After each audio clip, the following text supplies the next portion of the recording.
Lord mapuyer madia. Oh my God. Nepal में अचानक आई इस बाढ़ को अगर आप सिर्फ फ्लड कहेंगे तो शायद हम इसकी पूरी कहानी नहीं समझ पाएंगे, क्योंकि इस तबाही की शुरुआत नीचे नदी में नहीं हुई थी। शुरुआत हुई थी हजारों मीटर ऊपर हिमालय से। हिमालय में बर्फ टूटी, बर्फ के साथ पत्थर और मिट्टी नीचे गिरे, जिससे निचले इलाकों में पानी और मलबा बहकर आया और कुछ ही समय में यह इलाका तबाही की चपेट में आ गया। लेकिन सबसे हैरान करने वाली बात यह थी कि शुरुआती सीस्मिक डेटा को देखकर इसे पहले एक अर्थक्वेक से जोड़कर देखा गया। बाद में साइंटिस्ट ने माना कि जमीन को हिलाने वाली चीज अर्थक्वेक नहीं बल्कि ग्लेशियर और पहाड़ी मलबे का मैसिव कोलैप्स था। तो आखिर हुआ क्या था? क्या ग्लेशियर लेक फटी थी? क्या पहाड़ का एक हिस्सा टूट कर गिरा था?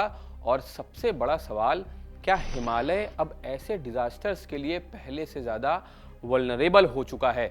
हेलो, मेरा नाम है प्रशांत सिंह। आज इस वीडियो में बताएंगे कि नेपाल में ये तबाही किस वजह से आई। 26 अगस्त को नेपाल और तिब्बत की बॉर्डर के आसपास एक बाढ़ ने भारी तबाही मचाई।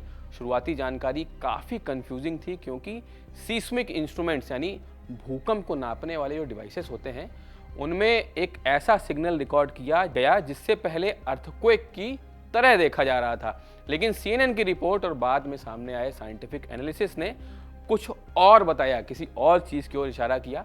एक्सपर्ट्स ने कहा कि सीस्मिक सिग्नल किसी भूकंप का नहीं बल्कि एक बड़े ग्लेशियर कोलैप्स या आइस एवलांच की वजह से आया था।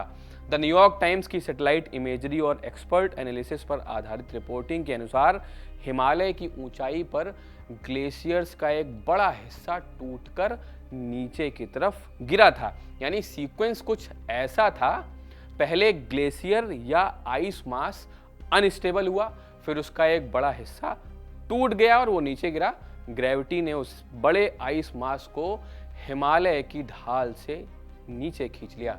अब यहीं से शुरू होता है डिजास्टर का जो असली कहानी है, उसकी असली रूपरेखा है वो। इसे समझने के लिए थोड़ा फिजिक्स समझनी होगी, यानी जो बचपन में थोड़ा बहुत पढ़ा है हम लोगों ने वो। मान लीजिए हिमालय की ऊंचाई पर एक ग्लेशियर का हिस्सा मौजूद है, वो हजारों टन बर्फ है, मतलब एक बड़ा हिस्सा। क्योंकि ये ग्लेशियर काफ़ी हाइट पर है तो इसके पास बहुत ज़्यादा पोटेंशियल एनर्जी है। जैसे ही वो टूटता है और नीचे गिरना शुरू करता है, यही पोटेंशियल एनर्जी जो है वो काइनेटिक एनर्जी में बदल जाती है। अब इमेजिन कीजिए एक बहुत बड़ा आइस मास है, मतलब आइस का एक टुकड़ा है, यानी जो बर्फ, आप बर्फ बोल लीजिए, आइस बोल लीजिए, वो स्लोप से नीचे गिर रहा है जो माउंटेन की ढाल है। लेकिन ये सिर्फ बर्फ नहीं है, नीचे आते हुए ये बर्फ का टुकड़ा अपने साथ पत्थर, चट्टान और मिट्टी और जो दूसरा मलबा है उसको अपने साथ लेकर आता है।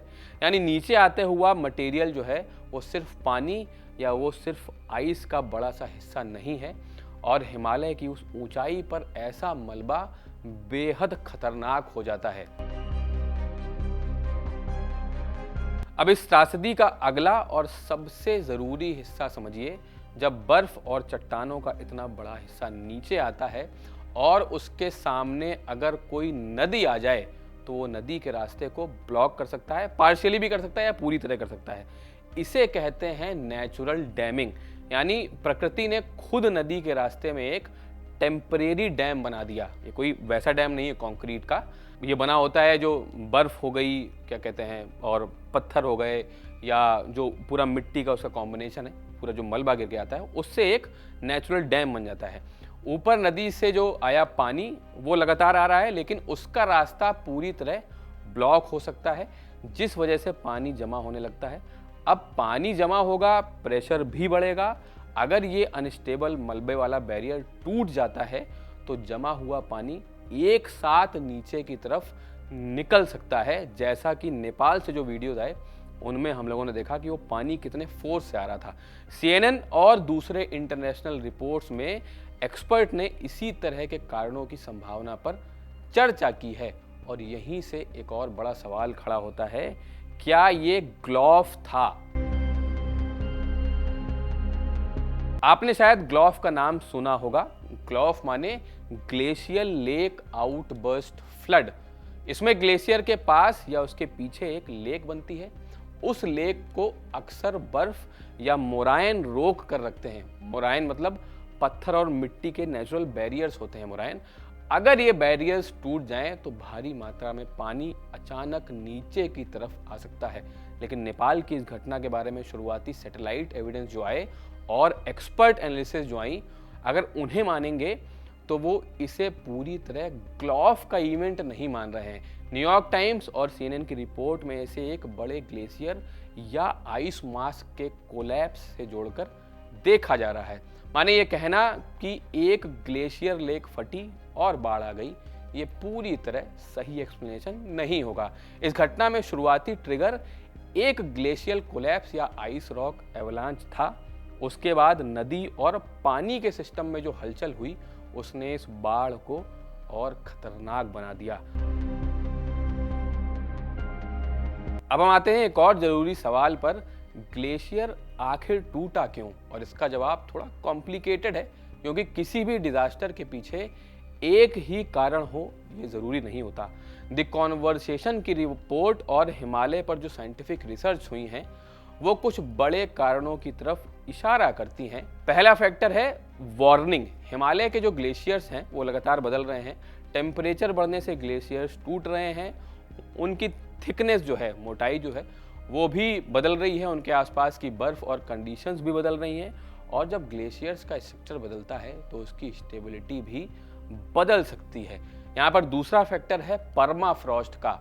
अब ये परमाफ्रॉस्ट कौन सी बला है? पहाड़ों की ऊंचाई पर कई जगह जमीन और बड़ा पत्थर लंबे समय तक जमे हुए रहते हैं। ये फ्रोजन मटेरियल वहाँ की ढलानों को स्टेबल रखने में मदद करते हैं।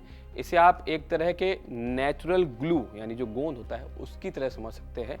लेकिन अगर टेम्परेचर बढ़ता है तो ये फ्रोजन ग्राउंड्स कमज़ोर हो सकते हैं, और जब ये नेचुरल ग्लू कमज़ोर पड़ता है तो पत्थर और पहाड़ का जो स्लोप है वो अनस्टेबल हो सकता है। इससे पत्थर गिरने और लैंडस्लाइड जैसे खतरे बढ़ सकते हैं, जैसा कि हम अमूमन पहाड़ी इलाकों में देखते हैं। यहाँ तीसरा फैक्टर है मेल्ट वाटर का। जब तापमान जो है वो बढ़ता है तो मेल्ट वाटर ग्लेशियर की सतह और उसमें मौजूद दरारों में जा सकते हैं। ये उसके अंदर मौजूद फ्रैक्चर्स यानी ग्लेशियर के बीच जो दरारें होती हैं उनको बड़ा कर सकती हैं, उनको फैला सकती हैं। ऐसा भी हो सकता है कि पानी ग्लेशियर्स और उनके नीचे की सरफेस के बीच पहुंच जाए। इससे जो ग्लेशियर होते हैं उनकी स्टेबिलिटी पर असर पड़ता है, यानी वो भसक सकते हैं, खिसक सकते हैं। यहाँ ध्यान देने वाली बात एक ये है कि इनमें से किस फैक्टर की वजह से नेपाल का जो त्रासदी हुई, जो घटना हुई वो हुई, इसके बारे में अभी कुछ ठोस नहीं कहा जा सकता। आने वाले दिनों में जब और स्टडीज सामने आएंगी तो इस पर और क्लैरिटी आएगी।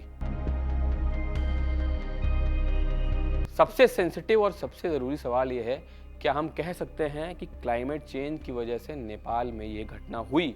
इसका सीधा जवाब तो नहीं है, पर किसी त्रासदी को क्लाइमेट चेंज से जोड़कर देखने के लिए डिटेल साइंटिफिक एविडेंस की जरूरत होती है, जो नेपाल के इस केस में अभी नहीं है। पर इसका मतलब ये भी नहीं कि क्लाइमेट चेंज की बात बेमतलब है। हिमालय के टेम्परेचर पैटर्न्स बदल रहे हैं, ग्लेशियर्स पिघल रहे हैं लगातार, आइस लॉस भी बढ़ रहा है और ग्लेशियर लेक्स भी लगातार बढ़ रही हैं।